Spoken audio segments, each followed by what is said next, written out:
Gretchen's 40 Winks, a short story by F. Scott Fitzgerald. 1. The sidewalks were scratched with brittle leaves, and the bad little boy next door froze his tongue to the iron mailbox. Snow before night, sure. Autumn was over. This, of course, raised the coal question and the Christmas question. But Roger Halsey, standing on his own front porch, assured the dead suburban sky that he hadn't time for worrying about the weather. Then he let himself hurriedly into the house and shut the subject out into the cold twilight.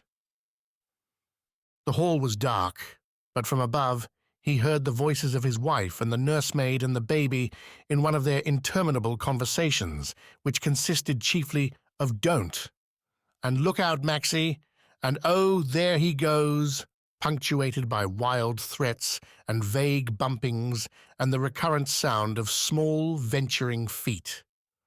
Roger turned on the hall light and walked into the living room and turned on the red silk lamp. He put his bulging portfolio on the table and, sitting down, rested his intense young face in his hand for a few minutes, shading his eyes carefully from the light. Then he lit a cigarette, squashed it out, and going to the foot of the stairs, called for his wife. "Gretchen!" "Hello, dear." Her voice was full of laughter. "Come see baby." He swore softly. "I can't see baby now," he said aloud. "How long 'fore you'll be down?" There was a mysterious pause, and then a succession of "don'ts" and "look-outs, Maxie," evidently meant to avert some threatened catastrophe. "How long 'fore you'll be down?" repeated Roger, slightly irritated. "Oh, I'll be right down." "How soon?" he shouted. He had trouble every day at this hour in adapting his voice from the urgent key of the city to the proper casualness for a model home. But tonight he was deliberately impatient. It almost disappointed him when Gretchen came running down the stairs, 3 at a time, crying, "What is it?" in a rather surprised voice. They kissed, lingered over it some moments. They had been married 3 years, and they were much more in love than that implies. It was seldom that they hated each other with that violent hate of which only young couples are capable, for Roger was still actively sensitive to her beauty. "Come in here," he said abruptly. "I want to talk to you." His wife, a bright-colored Titian-haired girl, vivid as a French rag doll, followed him into the living room. "Listen, Gretchen," he sat down at the end of the sofa. "Beginning with tonight, I'm going to—" "What's the matter?"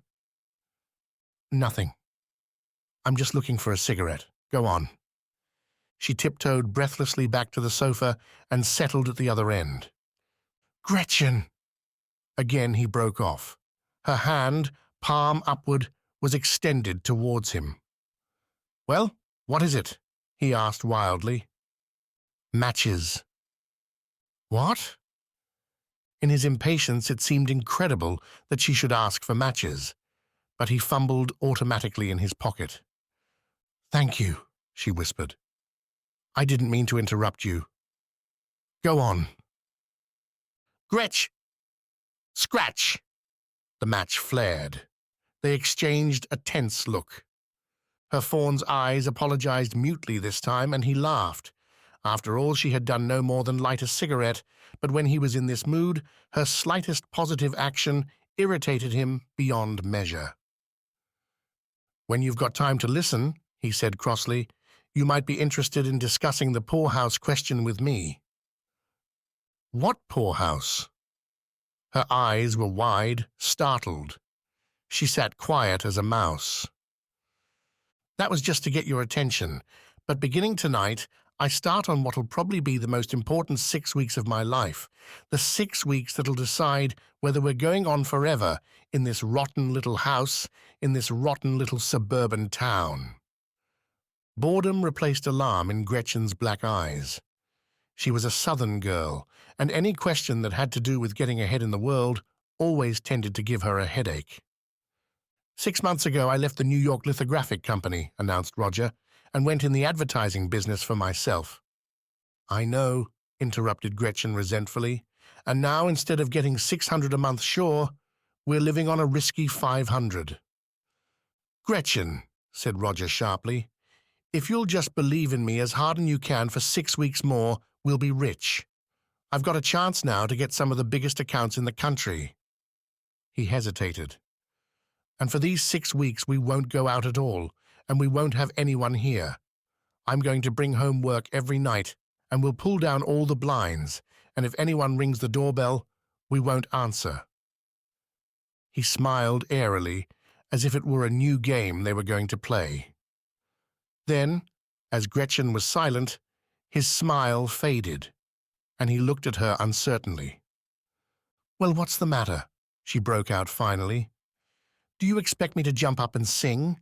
You do enough work as it is. If you try to do any more, you'll end up with a nervous breakdown. I read about a— Don't worry about me, he interrupted. I'm all right. But you're going to be bored to death sitting here every evening. No, I won't, she said without conviction. Except tonight. What about tonight? George Tompkins asked us to dinner. Did you accept? Of course I did, she said impatiently. Why not? You're always talking about what a terrible neighborhood this is, and I thought maybe you'd like to go to a nicer one for a change. When I go to a nicer neighborhood, I want to go for good, he said grimly. Well, can we go? I suppose we'll have to if you've accepted. Somewhat to his annoyance, the conversation abruptly ended. Gretchen jumped up and kissed him sketchily and rushed into the kitchen to light the hot water for a bath. With a sigh, he carefully deposited his portfolio behind the bookcase. It contained only sketches and layouts for display advertising, but it seemed to him the first thing a burglar would look for. Then he went abstractedly upstairs, dropping into the baby's room for a casual, moist kiss, and began dressing for dinner.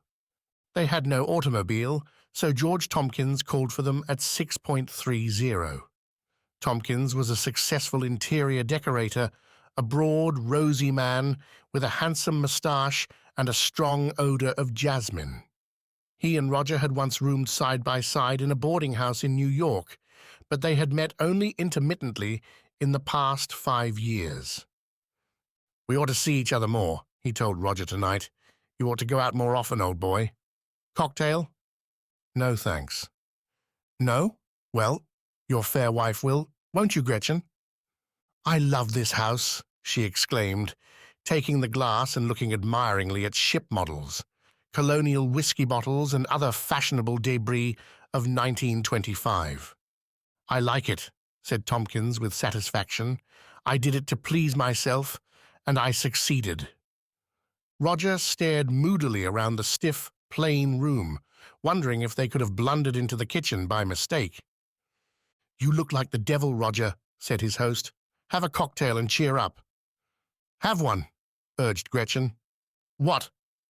Roger turned around absently. Oh, no, thanks. I've got to work after I get home. Work? Tompkins smiled. Listen, Roger, you'll kill yourself with work. Why don't you bring a little balance into your life? Work a little, then play a little. That's what I tell him, said Gretchen. Do you know an average businessman's day? Demanded Tompkins as they went in to dinner.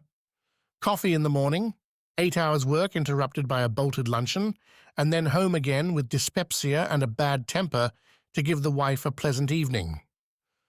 Roger laughed shortly. You've been going to the movies too much, he said dryly. What? Tompkins looked at him with some irritation. Movies? I've hardly ever been to the movies in my life. I think the movies are atrocious.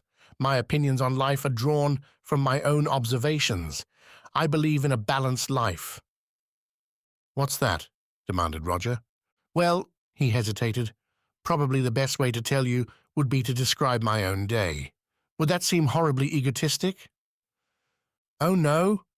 Gretchen looked at him with interest. I'd love to hear about it. Well, in the morning, I get up and go through a series of exercises. I've got one room fitted up as a little gymnasium, and I punch the bag and do shadow boxing and weight pulling for an hour. Then after a cold bath, There's a thing now. Do you take a daily cold bath? No, admitted Roger. I take a hot bath in the evening 3 or 4 times a week. A horrified silence fell. Tompkins and Gretchen exchanged a glance as if something obscene had been said. "What's the matter?" broke out Roger, glancing from one to the other in some irritation. "You know I don't take a bath every day. I haven't got the time." Tompkins gave a prolonged sigh. "After my bath," he continued, drawing a merciful veil of silence over the matter, "I have breakfast and drive to my office in New York, where I work until 4. Then I lay off, and if it's summer, I hurry out here for 9 holes of golf, or if it's winter, I play squash for an hour at my club. Then a good snappy game of bridge until dinner. Dinner is liable to have something to do with business, but in a pleasant way. Perhaps I've just finished a house for some customer, and he wants me to be on hand for his first party to see that the lighting is soft enough and all that sort of thing. Or maybe I sit down with a good book of poetry and spend the evening alone. At any rate, I do something every night to get me out of myself." "It must be wonderful," said Gretchen enthusiastically. "I wish we lived like that."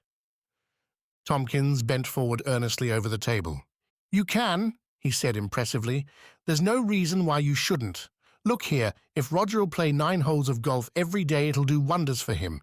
He won't know himself. He'll do his work better, never get that tired, nervous feeling. What's the matter?" He broke off. Roger had perceptibly yawned. "Roger!" cried Gretchen sharply. "There's no need to be so rude. If you did what George said, you'd be a lot better off." She turned indignantly to their host. "The latest is that he's going to work at night for the next 6 weeks. He says he's going to pull down the blinds and shut us up like hermits in a cave. He's been doing it every Sunday for the last year. Now he's going to do it every night for 6 weeks. Tompkins shook his head sadly. "At the end of 6 weeks," he remarked, "he'll be starting for the sanatorium.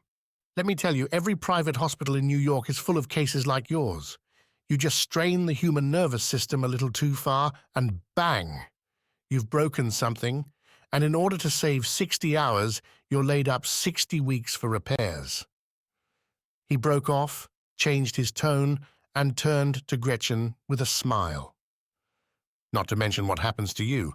It seems to me it's the wife rather than the husband who bears the brunt of these insane periods of overwork." "I don't mind," protested Gretchen loyally. "Yes, she does," said Roger grimly. "She minds like the devil. She's a short-sighted little egg, and she thinks it's going to be forever until I get started and she can have some new clothes. But it can't be helped. The saddest thing about women is that, after all, their best trick is to sit down and fold their hands." "Your ideas on women are about 20 years out of date," said Tompkins pityingly. "Women won't sit down and wait anymore." "Then they'd better marry men of 40, insisted Roger stubbornly. "If a girl marries a young man for love, she ought to be willing to make any sacrifice within reason, so long as her husband keeps going ahead." "Let's not talk about it," said Gretchen impatiently. "Please, Roger, let's have a good time just this once." When Tompkins dropped them in front of their house at 11, Roger and Gretchen stood for a moment on the sidewalk, looking at the winter moon. There was a fine, damp, dusty snow in the air, and Roger drew a long breath of it and put his arm around Gretchen exultantly. "I can make more money than he can," he said tensely, "and I'll be doing it in just 40 days. 40 days, she sighed. "It seems such a long time, when everybody else is always having fun. If I could only sleep for 40 days. "Why don't you, honey? Just take 40 winks, and when you wake up, everything will be fine." She was silent for a moment. "Roger," she asked thoughtfully, "do you think George meant what he said about taking me horseback riding on Sunday?" Roger frowned. "I don't know. Probably not. I hope to heaven he didn't." He hesitated. "As a matter of fact, he made me sort of sore tonight. All that junk about his cold bath." With their arms about each other, they started up the walk to the house. "I'll bet he doesn't take a cold bath every morning," continued Roger ruminatively, or 3 times a week either. He fumbled in his pocket for the key and inserted it in the lock with savage precision. Then he turned around defiantly. I'll bet he hasn't had a bath for a month. 2. After a fortnight of intensive work, Roger Halsey's days blurred into each other and passed by in blocks of 2s and 3s and 4s. From 8 until 5:30 he was in his office, then a half-hour on the commuting train where he scrawled notes on the backs of envelopes under the dull yellow light. By 7:30 his crayons, shears, and sheets of white cardboard were spread over the living room table, and he labored there with much grunting and sighing until midnight, while Gretchen lay on the sofa with a book, and the doorbell tinkled occasionally behind the drawn blinds. At 12, there was always an argument as to whether he would come to bed. He would agree to come after he had cleared up everything, but as he was invariably sidetracked by half a dozen new ideas, he usually found Gretchen sound asleep when he tiptoed upstairs. Sometimes it was 3 o'clock before Roger squashed his last cigarette into the overloaded ashtray, and he would undress in the dark, disembodied with fatigue, but with a sense of triumph that he had lasted out another day. Christmas came and went, and he scarcely noticed that it was gone. He remembered it afterwards as the day he completed the window cards for Garrett's shoes. This was one of the 8 large accounts for which he was pointing in January. If he got half of them, he was assured $250,000 worth of business during the year. But the world outside his business became a chaotic dream. He was aware that on 2 cool December Sundays, George Tompkins had taken Gretchen horseback riding, and that another time she had gone out with him in his automobile to spend the afternoon skiing on the country club hill. A picture of Tompkins in an expensive frame had appeared one morning on their bedroom wall, and one night he was shocked into a startled protest when Gretchen went to the theatre with Tompkins in town. But his work was almost done. Daily now, his layouts arrived from the printers until 7 of them were piled and docketed in his office safe. He knew how good they were. Money alone couldn't buy such work. More than he realized himself, it had been a labor of love. December tumbled like a dead leaf from the calendar.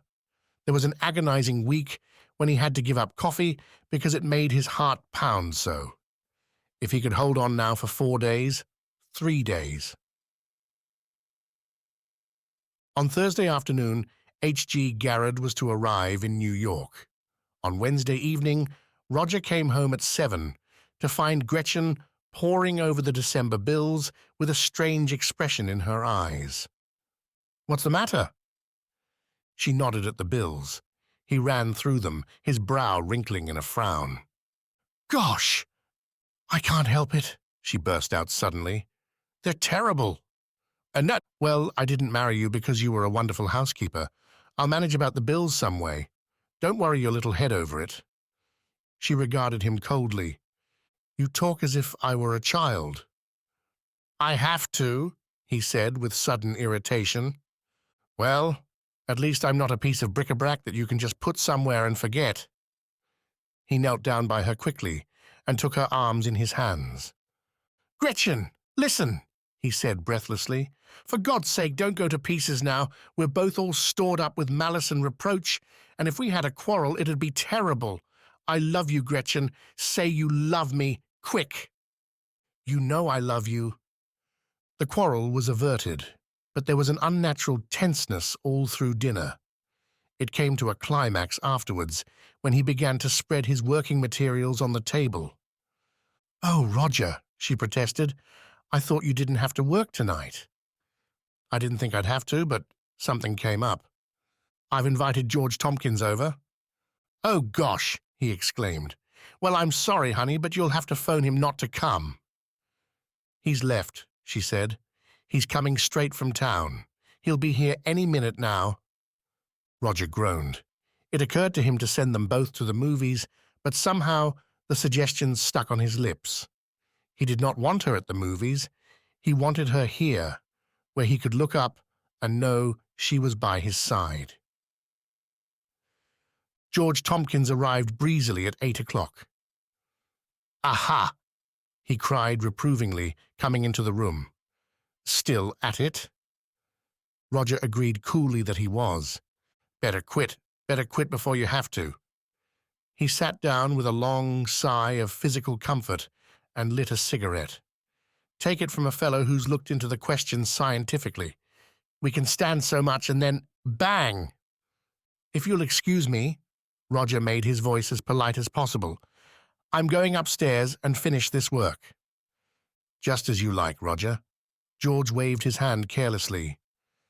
"It isn't that I mind.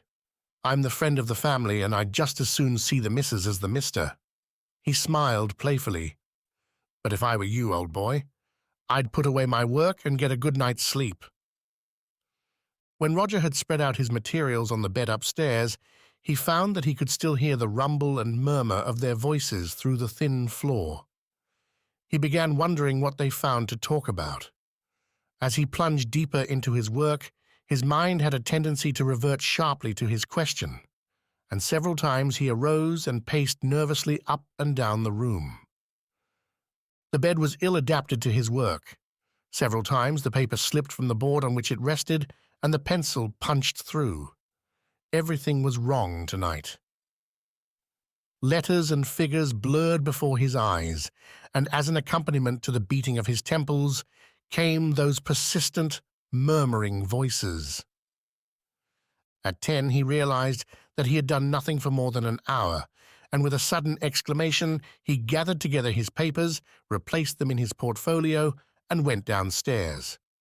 They were sitting together on the sofa when he came in. "Oh, hello," cried Gretchen, rather unnecessarily, he thought. "We were just discussing you." "Thank you," he answered ironically. "What particular part of my anatomy was under the scalpel?" "Your health," said Tompkins jovially. "My health's all right," answered Roger shortly. "But you look at it so selfishly, old fella," cried Tompkins. "You only consider yourself in the matter. Don't you think Gretchen has any rights? If you were working on a wonderful sonnet, or a portrait of some Madonna or something," he glanced at Gretchen's Titian hair, "why, then I'd say go ahead. But you're not. It's just some silly advertisement about how to sell Nobald's hair tonic, and if all the hair tonic ever made was dumped into the ocean tomorrow, the world wouldn't be one bit the worse for it." "Wait a minute," said Roger angrily. "That's not quite fair. I'm not kidding myself about the importance of my work. It's just as useless as the stuff you do. But to Gretchen and me, it's just about the most important thing in the world." "Are you implying that my work is useless?" demanded Tompkins incredulously. "No, not if it brings happiness to some poor sucker of a pants manufacturer who doesn't know how to spend his money." Tompkins and Gretchen exchanged a glance. "Oh, ha!" exclaimed Tompkins ironically. "I didn't realize that all these years I've just been wasting my time." "You're a loafer," said Roger rudely. "Me?" cried Tompkins angrily. "You call me a loafer because I have a little balance in my life and find time to do interesting things. Because I play hard as well as work hard and don't let myself get to be a dull, tiresome drudge." Both men were angry now, and their voices had risen, though on Tompkins's face there still remained the semblance of a smile. "What I object to," said Roger steadily, "is that for the last 6 weeks you seem to have done all your playing around here." "Roger," cried Gretchen, "what do you mean by talking like that?" "Just what I said. You've just lost your temper." Tompkins lit a cigarette with ostentatious coolness. "You're so nervous from overwork, you don't know what you're saying. You're on the verge of a nervous break." "You get out of here!" cried Roger fiercely. "You get out of here right now, before I throw you out." Tompkins got angrily to his feet. You throw me out?" he cried incredulously. They were actually moving towards each other when Gretchen stepped between them and, grabbing Tompkins' arm, urged him towards the door. "He's acting like a fool, George, but you better get out," she cried, groping in the hall for his hat. "He insulted me," shouted Tompkins. "He threatened to throw me out." "Never mind, George," pleaded Gretchen. "He doesn't know what he's saying. Please go. I'll see you at 10 o'clock tomorrow." She opened the door. "You won't see him at 10 o'clock tomorrow," said Roger steadily. "He's not coming to this house anymore." Tompkins turned to Gretchen. "It's his house," he suggested. "Perhaps we'd better meet at mine." Then he was gone, and Gretchen had shut the door behind him. Her eyes were full of angry tears. "See what you've done," she sobbed. "The only friend I had, the only person in the world who liked me enough to treat me decently, is insulted by my husband in my own house." She threw herself on the sofa and began to cry passionately into the pillows. "He brought it on himself," said Roger stubbornly. "I've stood as much as my self-respect will allow. I don't want you going out with him any more." "I will go out with him," cried Gretchen wildly.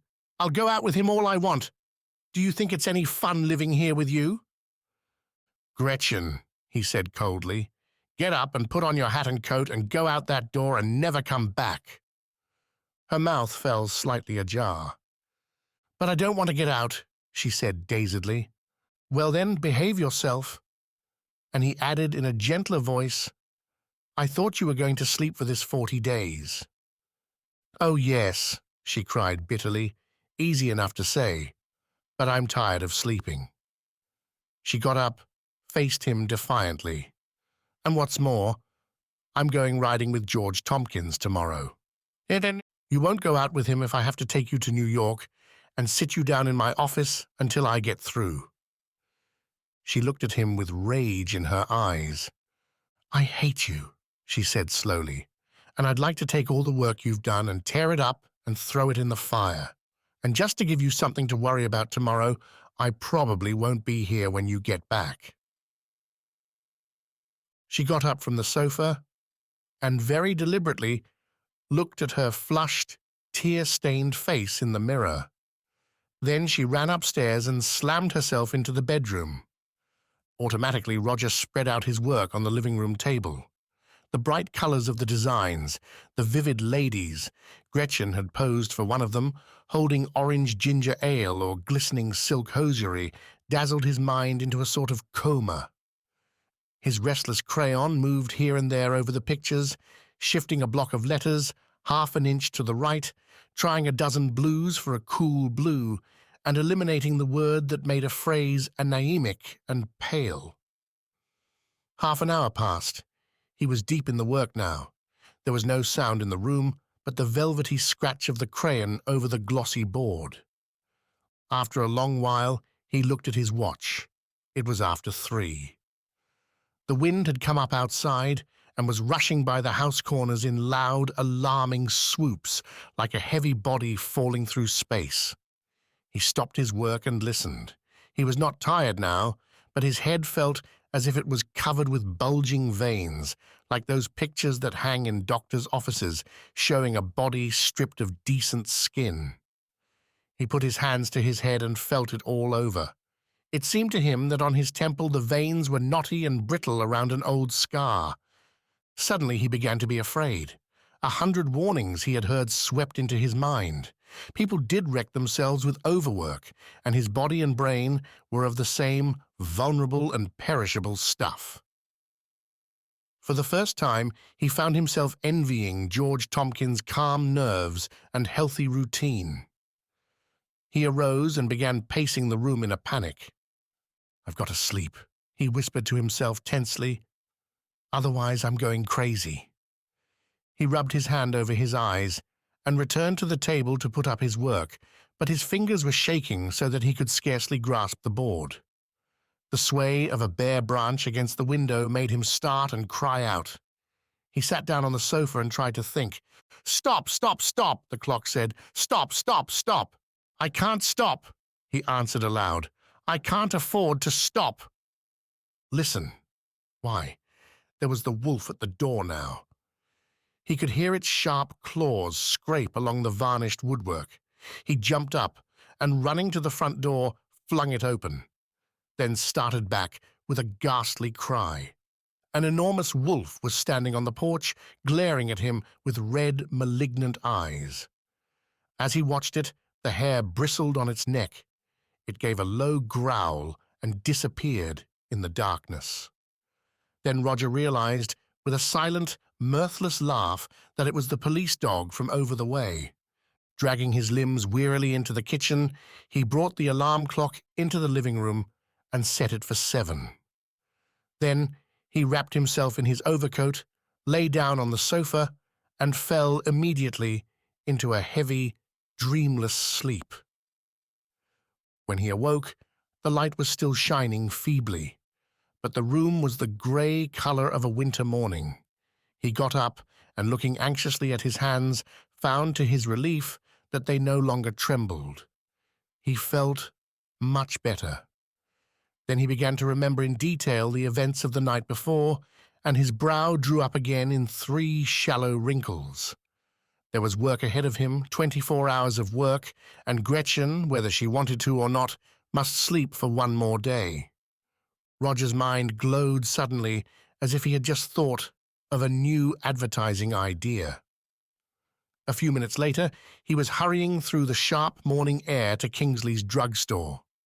"Is Mr. Kingsley down yet?" The druggist's head appeared around the corner of the prescription room. "I wonder if I can talk to you alone." At 7:30, back home again, Roger walked into his own kitchen. The general housework girl had just arrived and was taking off her hat. "Bébé?" He was not on familiar terms with her. This was her name. "I want you to cook Mrs. Halsey's breakfast right away. I'll take it up myself." It struck Bébé that this was an unusual service for so busy a man to render his wife, but if she had seen his conduct when he had carried the tray from the kitchen, she would have been even more surprised. For he set it down on the dining-room table and put into the coffee half a teaspoonful of a white substance that was not powdered sugar. Then he mounted the stairs and opened the door of the bedroom. Gretchen woke up with a start, glanced at the twin bed which had not been slept in, and bent on Roger a glance of astonishment, which changed to contempt when she saw the breakfast in his hand. She thought he was bringing it as a capitulation. "I don't want any breakfast," she said coldly, and his heart sank, "except some coffee." "No breakfast?" Roger's voice expressed disappointment. "I said I'd take some coffee." Roger discreetly deposited the tray on a table beside the bed and returned quickly to the kitchen. "We're going away until tomorrow afternoon," he told Bébé, "and I want to close up the house right now, so you just put on your hat and go home." He looked at his watch. It was 10 minutes to 8, and he wanted to catch the 8.10 train. He waited 5 minutes and then tiptoed softly upstairs and into Gretchen's room. She was sound asleep. The coffee cup was empty, save for black dregs, and a film of thin brown paste on the bottom. He looked at her rather anxiously, but her breathing was regular and clear. From the closet, he took a suitcase and very quickly began filling it with her shoes. Street shoes, evening slippers, rubber-soled Oxfords. He had not realized that she owned so many pairs. When he closed the suitcase, it was bulging. He hesitated a minute, took a pair of sewing scissors from a box, and following the telephone wire until it went out of sight behind the dresser, severed it in one neat clip. He jumped as there was a soft knock at the door. It was the nursemaid. He had forgotten her existence. "Mrs. Halsey and I are going up to the city till tomorrow," he said glibly. "Take Maxie to the beach and have lunch there. Stay all day." Back in the room, a wave of pity passed over him. Gretchen seemed suddenly lovely and helpless, sleeping there. It was somehow terrible to rob her young life of a day. He touched her hair with his fingers, and as she murmured something in her dream, he leaned over and kissed her bright cheek. Then he picked up the suitcase full of shoes, locked the door, and ran briskly down the stairs. 3. By 5 o'clock that afternoon, the last package of cards for Garrett's shoes had been sent by messenger to H.G. Garrett at the Biltmore Hotel. He was to give a decision next morning. At 5:30, Roger's stenographer tapped him on the shoulder. "Mr. Golden, the superintendent of the building to see you." Roger turned around, dazedly. "Oh, how do?" Mr. Golden came directly to the point. If Mr. Halsey intended to keep the office any longer, the little oversight about the rent had better be remedied right away. "Mr. Golden," said Roger wearily, "everything'll be all right tomorrow. If you worry me now, maybe you'll never get your money. After tomorrow, nothing'll matter." Mr. Golden looked at the tenant uneasily. Young men sometimes did away with themselves when business went wrong. Then his eye fell unpleasantly on the initialed suitcase beside the desk. "Going on a trip?" he asked pointedly. "What? Oh, no, that's just some clothes." "Clothes, eh? Well, Mr. Halsey, just to prove that you mean what you say, suppose you let me keep that suitcase until tomorrow noon." "Help yourself." Mr. Golden picked it up with a deprecatory gesture. "Just a matter of form," he remarked. "I understand," said Roger, swinging around to his desk. "Good afternoon." Mr. Golden seemed to feel that the conversation should close on a softer key. "And don't work too hard, Mr. Halsey. You don't want to have a nervous break." "No," shouted Roger, "I don't. But I will if you don't leave me alone." As the door closed behind Mr. Golden, Roger's stenographer turned sympathetically around. "So, Dad, you shouldn't have let him get away with that," she said. "What's in there? Clothes?" "No," answered Roger absently. "Just all my wife's shoes." He slept in the office that night on a sofa beside his desk. At dawn, he awoke with a nervous start, rushed out into the street for coffee, and returned in 10 minutes in a panic, afraid that he might have missed Mr. Garrett's telephone call. It was then 6:30. By 8 o'clock his whole body seemed to be on fire. When his two artists arrived, he was stretched on the couch in almost physical pain. The phone rang imperatively at 9:30, and he picked up the receiver with trembling hands. "Hello? Is this the Halsey agency?" "Yes, this is Mr. Halsey speaking." "This is Mr. H.G. Garrett." Roger's heart stopped beating. "I called up, young fellow, to say that this is wonderful work you've given us here. We want all of it, and as much more as your office can do." "Oh, God!" cried Roger into the transmitter. "What?" Mr. H.G. Garrett was considerably startled. "Say, wait a minute there." But he was talking to nobody. The phone had clattered to the floor, and Roger, stretched full length on the couch, was sobbing as if his heart would break. 4. 3 hours later, his face somewhat pale, but his eyes calm as a child's, Roger opened the door of his wife's bedroom with the morning paper under his arm. At the sound of his footsteps, she started awake. "What time is it?" she demanded. He looked at his watch. 12 o'clock. Suddenly she began to cry. "Roger," she said brokenly, "I'm sorry I was so bad last night." He nodded coolly.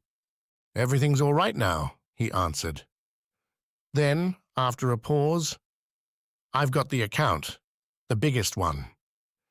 She turned towards him quickly. "You have?" Then, after a minute's silence, "Can I get a new dress?" "Dress?" He laughed shortly. "You can get a dozen. This account alone will bring us in $40,000 a year. It's one of the biggest in the West." She looked at him, startled. $40,000 a year? "Yes." "Gosh." And then faintly, "I didn't know it'd really be anything like that." Again, she thought a minute. "We can have a house like George Tompkins." "I don't want an interior decoration shop." $40,000 a year, she repeated again, and then added softly, "Oh, Roger." "Yes?" I'm not going out with George Tompkins. I wouldn't let you, even if you wanted to, he said shortly. She made a show of indignation. Why, I've had a date with him for this Thursday for weeks. It isn't Thursday. It is. It's Friday. Why, Roger? You must be crazy. Don't you think I know what day it is? It isn't Thursday, he said stubbornly. Look. And he held out the morning paper. Friday, she exclaimed. Why, this is a mistake. This must be last week's paper. Today's Thursday. She closed her eyes and thought for a moment. Yesterday was Wednesday, she said decisively. The laundress came yesterday. I guess I know. Well, he said smugly, look at the paper. There isn't any question about it. With a bewildered look on her face, she got out of bed and began searching for her clothes. Roger went into the bathroom to shave. A minute later, he heard the springs creak again. Gretchen was getting back into bed.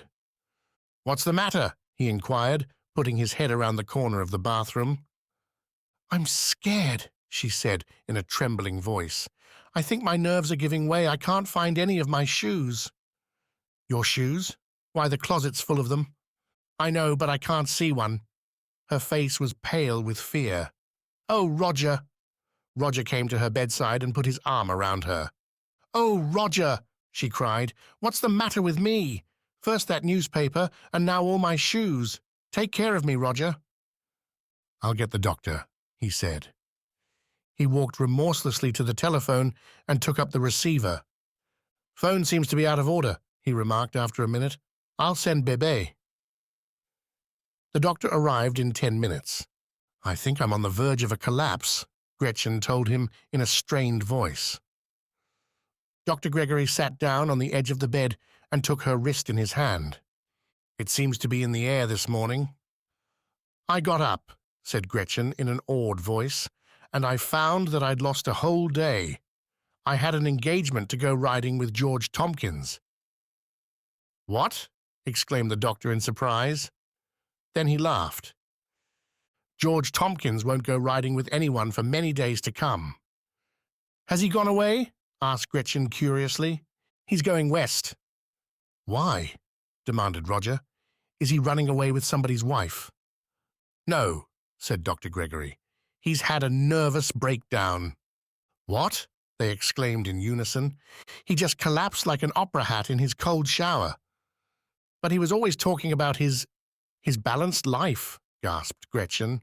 He had it on his mind. I know, said the doctor. He's been babbling about it all morning. I think it's driven him a little mad. He worked pretty hard at it, you know. At what? Demanded Roger in bewilderment. At keeping his life balanced. He turned to Gretchen. Now all I'll prescribe for this lady here is a good rest. If she'll just stay around the house for a few days and take 40 winks of sleep, she'll be as fit as ever. She's been under some strain. Doctor, exclaimed Roger hoarsely, don't you think I'd better have a rest or something? I've been working pretty hard lately. You! Dr. Gregory laughed, slapped him violently on the back. My boy, I never saw you looking better in your life. Roger turned away quickly to conceal his smile, winked 40 times, or almost 40 times, at the autographed picture of Mr. George Tompkins, which hung slightly askew on the bedroom wall.